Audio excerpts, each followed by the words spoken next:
Hi guys, welcome back to my channel.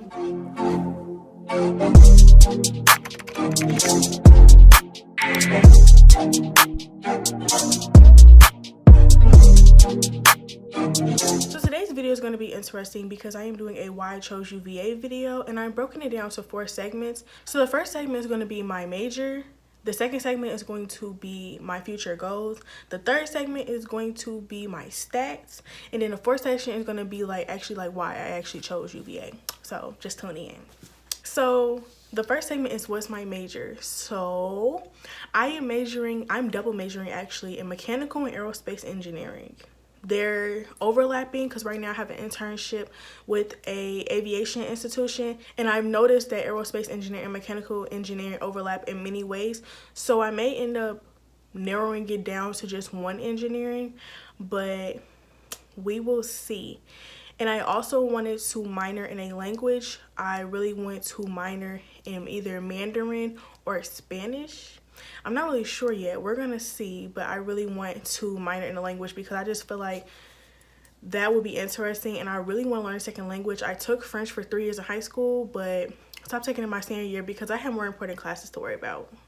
So yeah. The next segment is my future goals. That's a lot because I'm not really sure where I want to go with my degree and everything, like what I want to do after college. But as of right now, I know that I would like to create a non-for-profit that would focus on the minority community, and in specific girls in the minority community, because I just feel like there is not many safe places that really go into depth about STEM, that promote females in STEM. So I wanted to create a non-for-profit that would be that safe space for all minority females to know that it is okay to be an engineer, and an engineer is not a white middle-aged male. Okay, like that is not it at all. And I really want to create that non-for-profit so that there is a space for us to come together and learn and grow and just understand what STEM is and how we can contribute in more than one way. I also would like to create a bracelet that would help with not with social, but like with anxiety amongst children. So yeah.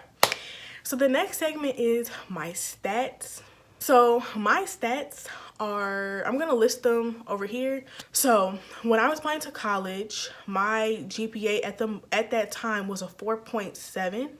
And then my new GPA is a 4.73. So I ended my senior year with a 4.73. Let's get a claps because it was hard. But yes, and then I was a straight A student all the way until senior year. I got 1B, and it was in an AP English class. So, and I was like literally right there on the A, but we're not going to talk about that. We're not going to bring up that trauma. I ended up graduating 6 out of 137. My school is very small, so there's only 137 of us. And at the time when I was applying to college, I was 6 out of 137, so that didn't change at all.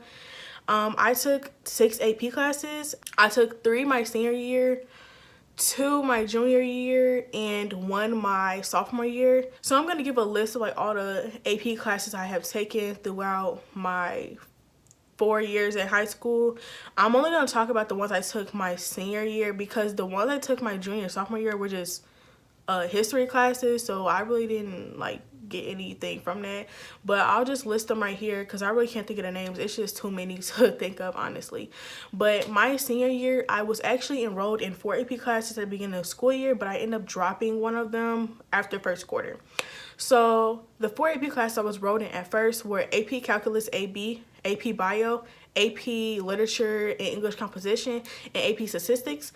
I ended up dropping AP Bio because that was just too much. In my school, we go to school from 7:45 to basically 5 o'clock, and 4 AP classes was not it. And I thought that dropping AP Bio would just be the most, like, that would make the most sense because I'm not doing anything biology related at all, and I really want to do AP Calc and AP Statistics.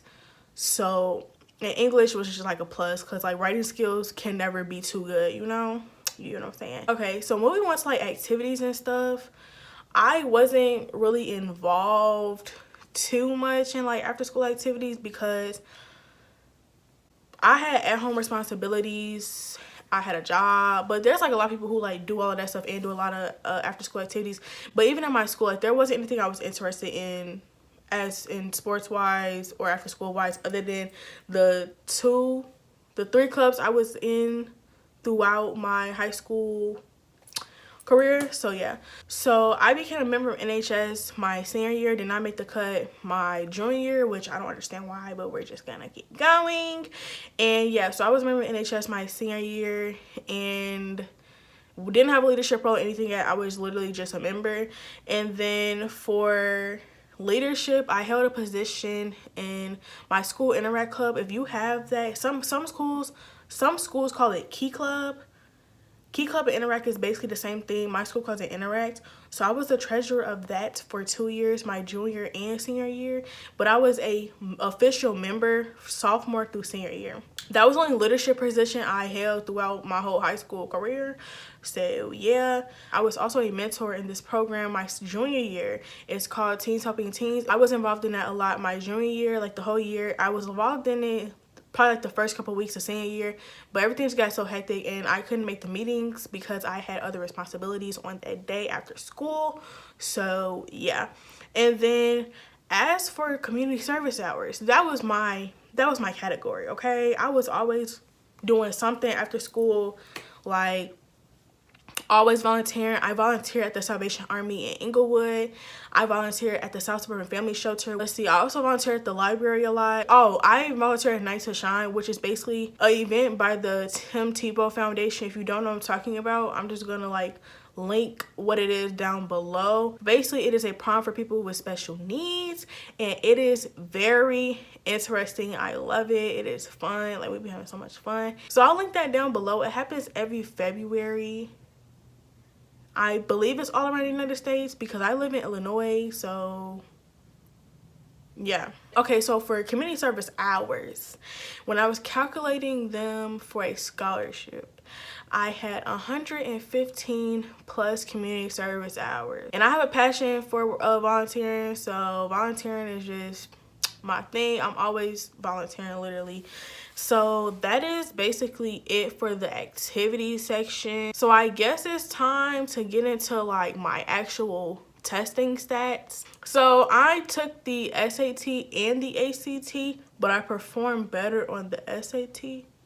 So, and I didn't send my ACT scores out, so I'm not even gonna like talk about those scores because I did not use them to get into any college or university that I applied to. So I applied to college with a 11 AT and I got a 590 in math and a 590 in reading. So when I was applying to college, I was really like, okay, so your test scores are average. They're not all of that. They're not really bad. They're average.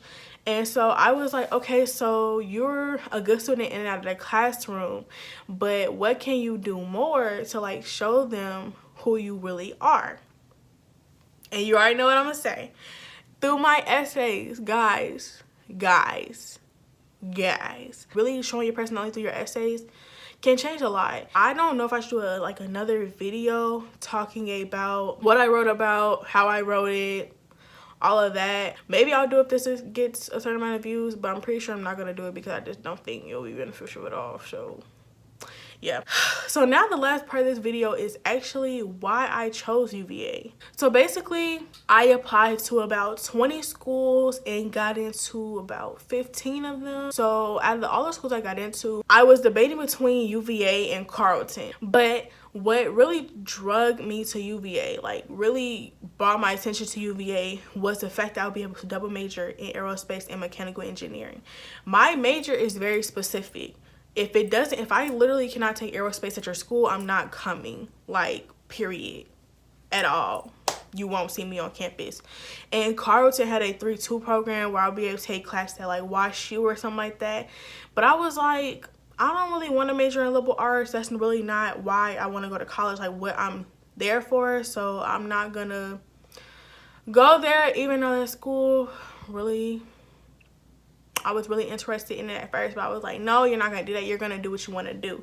And what I want to do is I want to jump into my major as soon as I step foot on campus. And then I also chose UVA because of the opportunities on and off campus. Yes, there are issues with race and inclusion and diversity and things of that nature, but I really fell in love with UVA and all that it has to offer me as a Black engineer, as a Black female engineer, and I just really wanted to go to UVA after I got in, because I didn't think I was going to get in. So yeah, so I hope you guys really enjoyed this video. Let me know in the comments down below what school you're going to or why you chose it. If you want to see more videos, make sure you like, comment, and subscribe, and I hope you guys have a good day, and remember to stay positive because there is a light at the end of the tunnel. See you guys later. Bye.